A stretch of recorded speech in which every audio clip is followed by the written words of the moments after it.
With the finale of Harley Quinn Season 2, I want to explore the idea of whether or not the Joker and Harley Quinn really ever loved each other. Hey guys, I'm McGann, and welcome to the Fangirl, a video essay series that answers questions that you probably thought were obvious. And to briefly recap, for those of you who need a refresher, the Harley Quinn series shows the fallout of Joker and Harley Quinn breaking up. In Season 2, Joker's storyline is pretty much that he fell into a vat of acid, and now he's this boring, nobody, regular Joe bartender in this weird new relationship with a lady who has kids. And yeah, I hate to admit it, but as toxic as the Joker and Harley Quinn's relationship is, it is really compelling to watch. It's just like a train wreck. You just want to see what happens next. And with that dynamic missing in Season 2, I think that really almost negatively impacts how the show plays out. It's just missing a little bit of that extra crazy quality. But hey, nothing about this Batman verse is really traditional, so why not explore some weird rabbit holes, right? Now, Season 1 of the series shows a lot of the ups and downs between Harley and the Joker, which, well, okay. It's pretty much all downs, and it displays Joker as this abusive boyfriend who jerks Harley's chain relentlessly. But is it one-sided? Was there ever any love there? Let's talk about it! And in case I didn't make it clear enough, we are just sticking with the DC Universe series Harley Quinn in this analysis because it shows a very unique side of the supervillains. So I don't care what any other show, movie, or comic said because this Harley does not match up with most of the other Harleys out there. And the origins of this Joker are largely undisclosed, so you really should not be looking at me saying, well, in the Killing Joke, Joker it doesn't matter here. Now let's get into the love talk. Joker definitely has some kind of warm and fuzzies for Harley because he works too hard at getting under her skin. And it does make sense in a way. A lot of people have followed the Joker because they're either afraid of him or they want that power grab. But Dr. Harleen Quinzel really worked and fought to be part of his world. You know, she chipped away at him and she proved to be a stable figure in his life, and she really tried to gain his trust. Hey, Joker even said at one point something like, "You should have thought about that before you made me fall in love with you." Should have thought of that before you made me fall in love with you! So I believe the Joker's romantic feelings are legitimate, but they're also horrifying for him. And you could also argue that the Joker isn't in this true love with Harley, it's more of a love through familiarity because he isolates himself so much. But Harley's always there, she always puts up with him no matter what, she's familiar. Oh, this must be love then! I mean, would Joker really have anything to compare love to know the difference? Again, since his origin story is unclear, we don't know. Then we have Harley's perspective. At the end of the day, Harley really took her job at Arkham Asylum because she was obsessed with the Joker. You did call me in to be the Joker's psychologist because, I studied his pathology more than anyone else and wrote my entire thesis paper on him, but hey, you know that.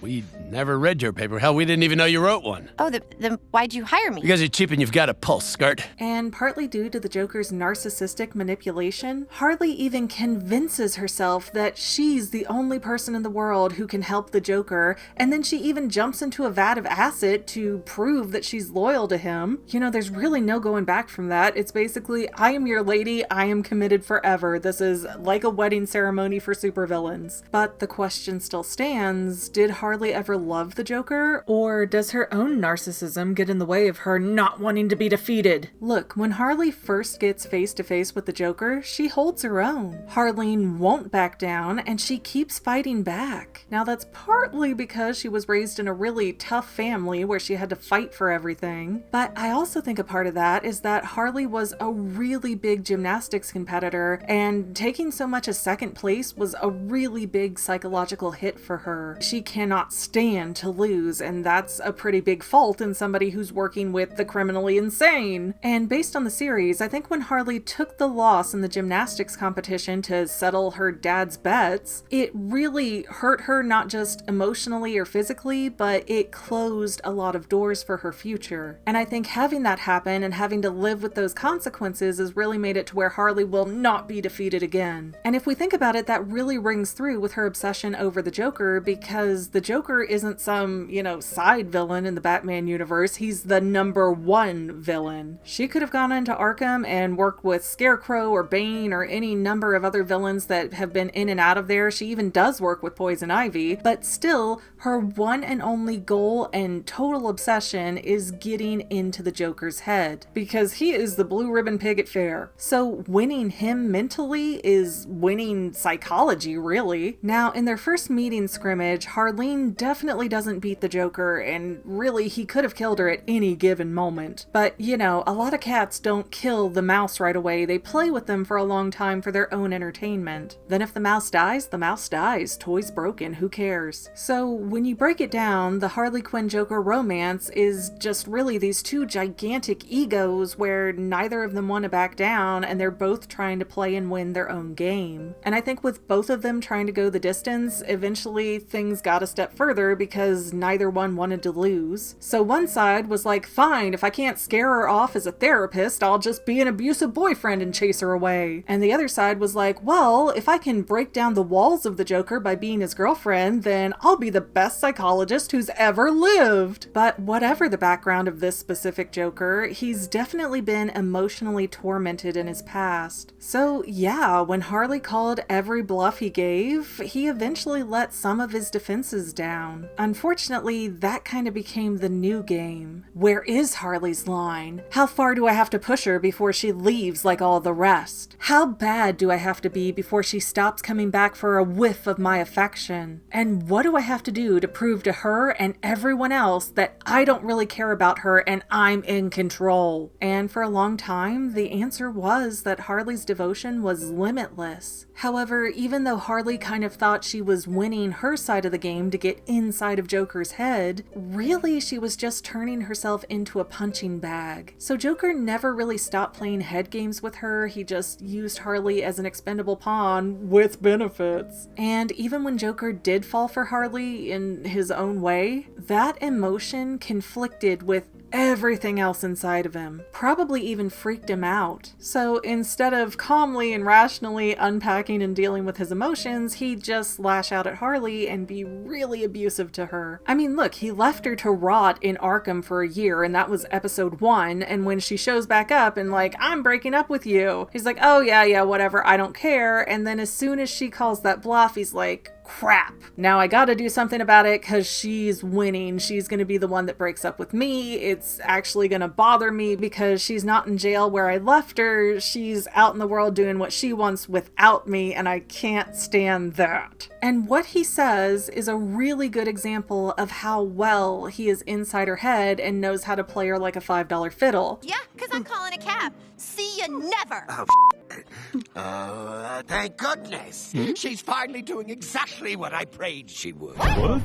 Sake. Much as it destroys me to say it, Harley, I was going to insist on breaking up because it's the only way to keep you safe. What the hell are you talking about? Yes, no, please continue with your World's gone mad since you've been in Arkham. Have you seen Commissioner Gordon? He's lost it. He wants revenge because I Paralyzed his partner. He and Batman are hell-bent on destroying everyone I care about. That's why you didn't come get me? Keeping you away from me was the only way to protect you, and still is. So I'm afraid, my dear, this is it's a heartbreaking goodbye. Oh, no, wait. No. Plus, there's kind of a career conflict in there too, because you can't be the clown prince of crime and have a giant weak spot for people to exploit. So any way the Joker looks at it, caring for other people is a weakness, meaning nobody, not even Harley, can be positive if he loves her or not. It's even loosely implied that Joker and Harley Quinn were gonna have a child together, but because the Joker didn't like kids, they didn't keep the baby, for whatever that means. I know there's several different variations throughout the DC universe, but again, we don't know what this Harley did. But just look at how hurt Harley seems when she hears that the normie Joker is so into his girlfriend's kids. Kids? Say what? Well, they're my girlfriend's kids, technically, but they feel like they're my kids. Here's a picture.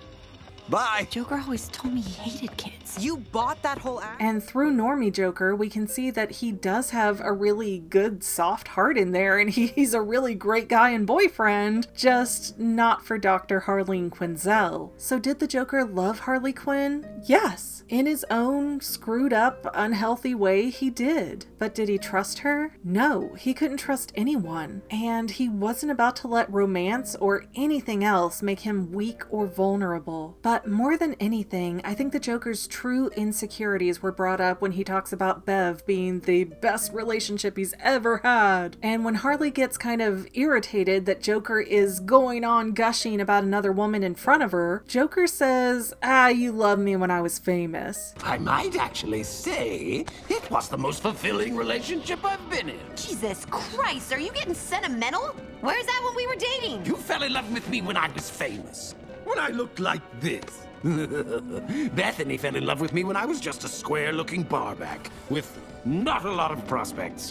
That wasn't the real you. And, that's actually a really fair point. In the backstory episode of Harleen meeting the Joker, right off the bat, she's a fangirl, and Harley's from this messed up family, and she lives this broken kind of life, and Joker's like the king of the broken lifestyle, so moth meet flame. Harley was drawn to the Joker as this puzzle to figure out, and the more he lied and manipulated her, the more she just really wanted to win. Again, her motives weren't to be in love with the Joker. It was to beat him with their mental struggle and get through to him like nobody else ever could. And I personally believe that most incarnations of Harley Quinn only became Harley Quinn because they refused to lose that game with the Joker. And when Harleen couldn't gain Joker's respect as a professional, it just ate away at her and made her delusional. She would not accept losing, so then she morphed into the angle of, well, fine, I'll be his girlfriend. And then that's a way for me to get through to him like nobody else ever could. And once that also proved to be a stalemate kind of issue, like Joker would let her in, but only so far, like never all the way, then Harley's goal shifted again to be an equal or better supervillain so that, he would have to see her in a new light and a new form of respect. As an equal or better supervillain, Joker could never write Harley off again. I mean, if that's not the ultimate form of haha, I win, I don't know what could be. And hey, maybe I'm just the lone psycho chick here, but I've kind of been where she's been, so I get it. You get drawn in by a guy's personality and you just put all this effort into the relationship, but everything is like one step forward, 50 steps back. But that one step forward becomes such an addictive drug that you just dig in your heels and you're like, no, I've made progress, I'm special, I can fix this because he's made that one good step with me that he hasn't given to anybody else before. Oh, run, baby girl. It gets to the point where his mood swings or his bad behaviors start to feel like they're all your fault. Once you get in so deep with a narcissist, you see their secret good side and a lot of their bad side, and you really get blamed for their mental imbalances. Like, I was fine until you said this one thing that triggered me and set me off, and after a while you do feel like it's your fault and that you're somehow puppeteering this adult man. But pretty soon you're chasing that positive fix so hard that you don't even realize what he's doing to your mental health, or that you might not even really like this guy at all. So rather than being in love with the Joker, I think Harley Quinn was in a similar scenario. She was given a glimmer of hope here and there when the Joker was good to her, so she got wrapped up in trying to be the one person that is inside of the Joker's head and he's comfortable around. The person he can drop the act for and just be himself. So in her mind, whatever the cost, it was worth it. Whatever he did,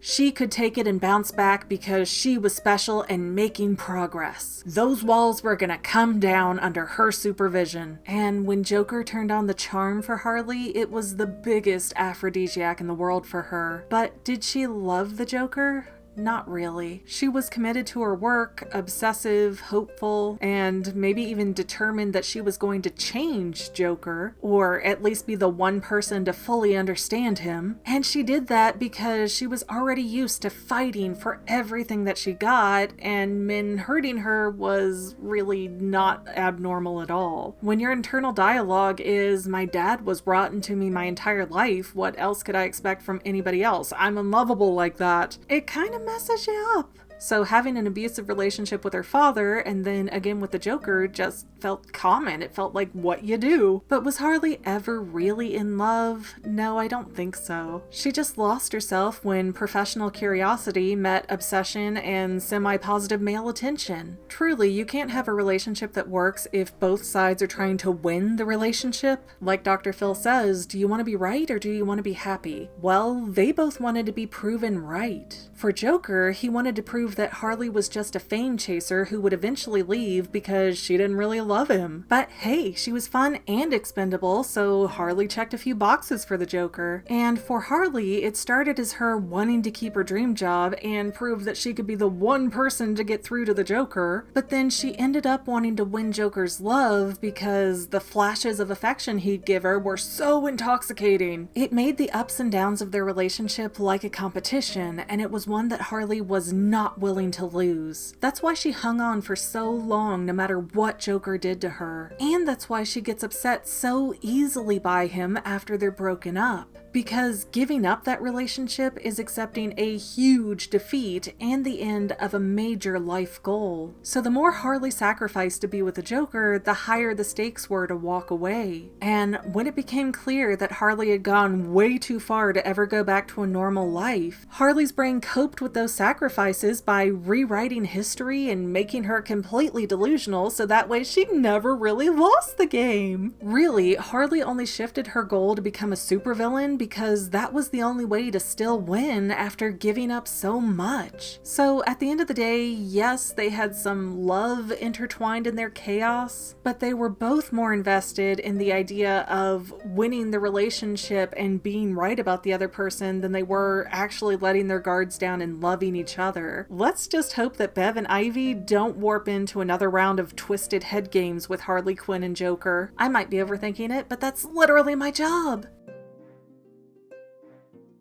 Hey guys, Mini Derpy Derps here. I've had some people ask me about my hair, so I will tell you all. It is actually a kind of cheapo bleach kit, like super blonde, born blonde, something like that, like way over the counter and cheap. And then 3 different types of punky color. I believe it's turquoise, violet about in there, and then flamingo pink, which really does not look like pink. I've noticed that if the punky color comes in a white jar, it's a really kind of, it almost seems like it's rotted. Like the stuff in the black jar smells really good and it sticks pretty good, but it fades off after a bit. But the stuff in the white jars are like gross rotted. The colors come off darker, but they last a lot longer. So like I don't know if you can tell on camera, but the section that's purple, which almost doesn't look like it because the pink is so similar, but the section that's purple is already kind of fading off a bit in the end there where it diverges into the blue. But yes, all punky color. I did not use a complete jar for any of it. This is my new galaxy hair to chase my flame hair that I had forever. And then of course I would show you more in depth with my statues, but I've already done videos unboxing those on the Family, so you can check those out in depth there if you're super interested. But thank you for watching. Thank you for sticking around for a few seconds of derpy derp time. And if you made it this far, let me know what you think about the possibility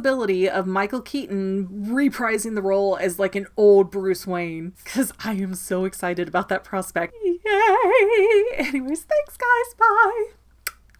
Yep, it would help if I recorded the audio. I always forget to start it. Or was her own narcissism getting in the way of her not wanting to be defeated? Stopping now.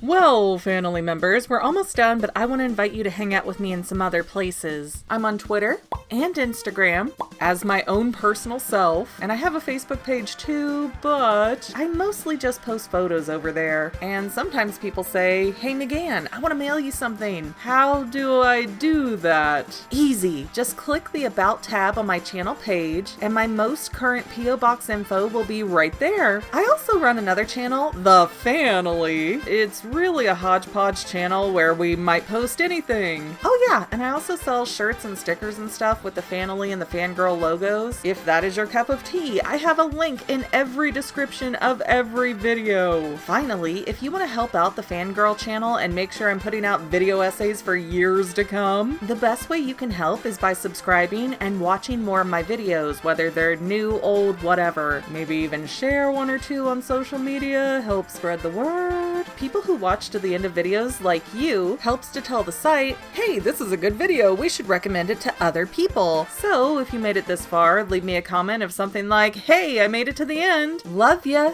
See you next time, family members. Bye.